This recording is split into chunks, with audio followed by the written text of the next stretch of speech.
पाखंड हमेशा धर्म के क्षेत्र में होता है। पाखंडी हमेशा धर्म के क्षेत्र में होते हैं। बेईमानों के यहाँ पाखंड नहीं होता। चोर उचक्कों के यहाँ पाखंड, चोर उचक्के पाखंडी नहीं होते। चोर उचक्के पाखंडी क्यों नहीं थे? क्योंकि वे बाहर से भी चोर हैं, वे अंदर भी चोर हैं। समझ में आया? वे बाहर भी बेईमान है, वे अंदर भी बेईमान है। तो वहाँ पाखंड नहीं होता। वहाँ जो होता है, जैसा होता है वैसा होता है। तो ये पाखंड होता कहाँ है कि जब अंदर बेईमानी हो और बाहर ईमानदारी का ढोंग करता हो तो पाखंड पैदा होता है। तो धर्म के क्षेत्र में पाखंड पैदा होता है। करने के बाद खड़े हो जाते हैं, इसका क्या है? वही बहुमान जिनवाणी का कोई अभिप्राय नहीं है, बहुमान है जिनवाणी का। अब जिसको जो समझ में आता है, जितना जैसा समझ में आता है, जो परंपरा चलती है वो चलती है। देखो भाई, ये बहुमान के बाहरी चिन्ह कोई अंदर से नहीं आते, ये तो परंपरा से आते हैं। अब कोई जिनवाणी को ऐसे सिर पर रख लेता है तो वो उसको बहुमान समझता है, कोई यहाँ तक रख लेता है, कोई नीचे ही रखी रहने देता है। समझ में आया? कई लोग जब तक वो जिनवाणी पूरी रख नहीं जाए तब तक खड़े रहते हैं। तो सबकी अपनी अपनी कैटेगरी है। अब ये सब सिखाया गया और इन चीज़ों का बहुत ऐसा महत्व नहीं है, लेकिन सहज है। अपनी जिनवाणी, अपन उसका प्रति अपना सम्मान, बहुमान, विनय होनी ही चाहिए। समझ में आया कि नहीं आया? क्यों? क्योंकि अपन तो लौकिक विद्या भी जब पढ़ते थे तो उसको भी बहुत विनय से पढ़ते थे। समझ में आया? तो विनय रहनी चाहिए जिनवाणी के। अभी तो मैं जो कह रहा हूँ वो समझो कि पाखंड सिर्फ धर्म के क्षेत्र में पैदा होता है।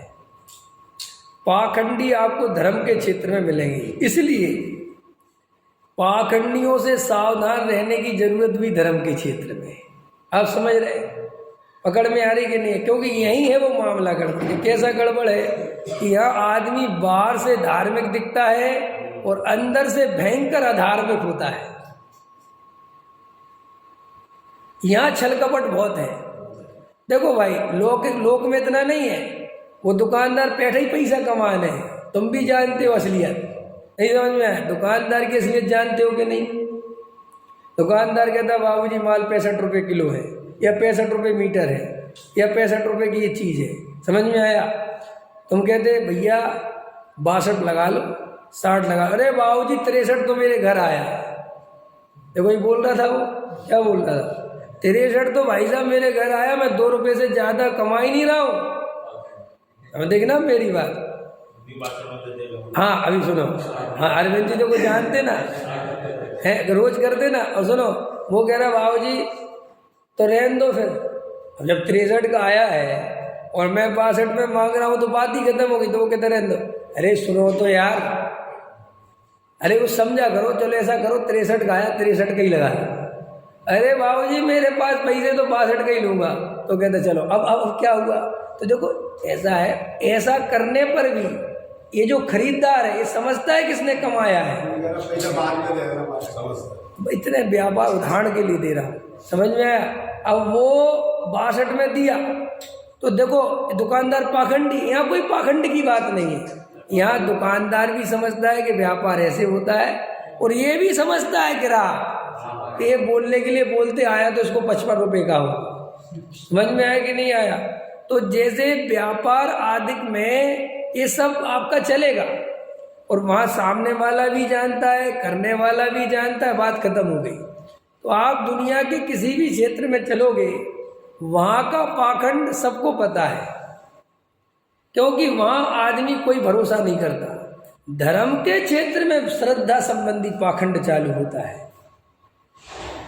इसलिए धर्म के क्षेत्र में किया गया मायाचार, धर्म के क्षेत्र में किया गया पाखंड उससे कई गुना पाप का बंद कराता है जो लौकिक क्षेत्र में किया जाता है।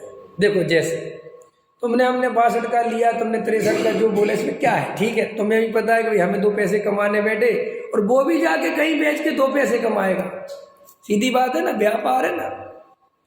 अब लेकिन तुम अंदर से ब्रह्मचारी नहीं हो, अंदर से त्यागी वृत्ति नहीं हो, तुम्हें पता है कि अंदर मेरी कसाय भरी पड़ी है, स्त्री का राग भरा पड़ा है।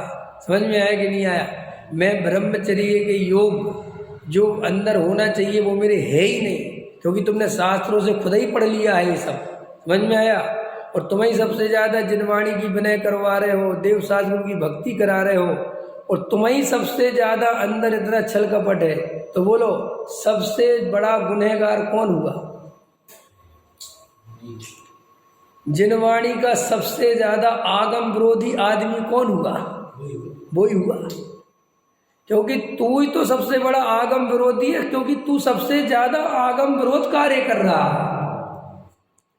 तू हमसे कह रहा है कि ये विवेक जी तो कुछ खा पी लेते हैं, ये तो ठीक नहीं है, इनका आचरण ठीक नहीं है। अरे मैं सिद्ध कर सकता हूँ तेरे से 1000 गुना ईमानदारी का आचरण है मेरा, 1000 गुना। और जितना पुण्य मुझे लग रहा है उससे कई गुना पाप तुझे लग रहा है, जबकि तेरा बाहर से आचरण बहुत अच्छा है और मेरा बाहर से आचरण बुरा नहीं कह सकता, मैं सामान्य है। समझ में आए कि नहीं आए? मैं बुरा क्यों कहूँ? मैं कौन सा किसी को मार रहा हूँ? समझ में आए? मेरा सामान्य है, तेरा विशेष है। फिर भी तू विशेष आचरण धारण करके भी, मैं ये तो नहीं कह सकता जो तुम्हारी बात है, लेकिन इतना जरूर कह सकता हूँ कि तेरा कोई भला होने वाला नहीं है। और ये पाखंड जो तू कर रहा है, तू जो बड़े आगम की जिनवाणी को सिर पे लेके घूम रहा है और जिनवाणी को ऐसे रखो और ऐसे रखो, और तू अंदर मायाचार कर रहा है, तू ब्रह्मचर्य पद की गरिमा के अनुकूल नहीं है। तू ब्रह्मचर्य व्रत लेता है और अंदर भयंकर भयंकर स्थिति खराब है। बहुत लोगों को तेरी स्थिति पता है। तू खुद ही कहता है कि मेरे ब्रह्मचर्य योग ना प्रतिमा है, ना आचरण है, ना मेरे अंदर वैसी परिणति है, ना मेरा गुणस्थान 5वां है, ना मेरा कुछ है। तू सब ये जानता है, फिर भी तू जगत के सामने सब लोगों से ब्रह्मचर्य वाला सम्मान लेता है, उनकी पूरी श्रद्धा से खेलता है। समझ में आया? तो पाखंड हुआ कि नहीं हुआ? अब उसका फल तुझे आएगा कि नहीं आएगा? तू भले ही बाहर से जिनवाणी को खूब ले लेके घूमे, लेकिन आगम के विरुद्ध तो तू ही चला गया, क्योंकि जिनवाणी में लिखा था कि अगर मिथ्यात्व का नाश नहीं हो, 2 कसाय चौकड़ी का अभाव नहीं हो, तो ब्रह्मचर्य प्रकट नहीं हो सकता। तो फिर तू किसको शिक्षा दे रहा है, किसको बता रहा है? तो श्री गुरु कहते हैं कि जो मिथ्यात्व का नाश करा नहीं, उस तरफ ध्यान दिया नहीं, और पर द्रव्य को छोड़ने से धर्म समझता है। इससे क्या हुआ? मिथ्यात्व हो गया कि नहीं हो गया? तो पाखंड धर्म के क्षेत्र में ज़्यादा पैदा होता है, क्योंकि यहाँ आदमी बाहर से दिखता कुछ और है और अंदर होता कुछ और है, सब नहीं। क्योंकि सवई हो जाए तो फिर यहाँ भी बात खत्म हो जाए। लेकिन यहाँ कुछ अच्छे लोग होते, कुछ सच्चे लोग होते, कुछ असली ब्रह्मचारी भी होते कि नहीं होते? आप समझ रहे? मैं थोड़ी ईमानदार भी, हंसना नहीं, गहरी बात समझा रहा हूँ। क्योंकि यहाँ पर प्रॉब्लम क्या है कि भावलिंगी भी होते हैं। व्यापार में ऐसा नहीं होता। व्यापार में तो कोई मिट्टी भी बेच रहा होगा तो वो 2 के पैसे के फायदे के लिए ही बेच रहा होगा। व्यापार में एक सूत्र, एक फार्मूला है। व्यापार कई तरह के हो सकते हैं, अभिप्राय एक ही तरह का। समझ में आया? तो वहां तो बात ही खत्म हो गई।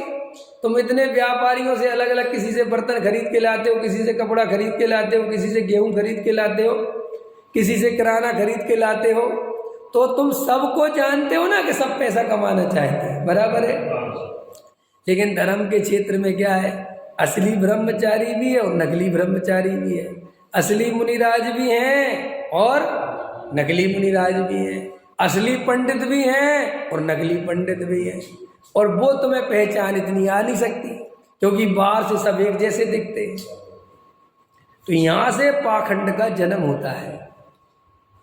इसलिए धर्म के क्षेत्र में सावधान होना बहुत जरूरी है। इसलिए जिनवाणी में देव शास्त्र गुरु की सच्ची पहचान होना अनिवार्य शर्त रखी उन्होंने।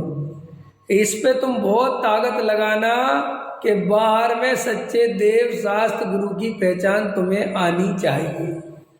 क्यों? क्योंकि अगर तुम्हें देव शास्त्र गुरु की पहचान नहीं आएगी तो तुम ठग जाओगे। तुम्हें कोई भी ठग लेगा कि सब क्यों ठग लेगा? क्योंकि यहाँ पाखंडी बहुत है। आगे समझ, पाखंडी की व्याख्या समझ में आ गई? देखो बहुत गहराई से समझना आप इसलिए अच्छे से समझ लें। धर्म के क्षेत्र में आप बिल्कुल ईमानदार बने अगर आपको सम्यक दर्शन की प्राप्ति करनी है तो। अगर हमें सम्यक दर्शन की प्राप्ति नहीं करनी तो आप एक बात समझ लें, आपको जो भी करना है आप करिए, फिर कोई दिक्कत नहीं है। लेकिन अगर आपको सम्यक दर्शन की प्राप्ति करनी है तो एक अनिवार्य शर्त है कि आपको पूरा ईमानदार होना पड़ेगा। आपको पाखंडपना पूरी तरह छोड़ना पड़ेगा।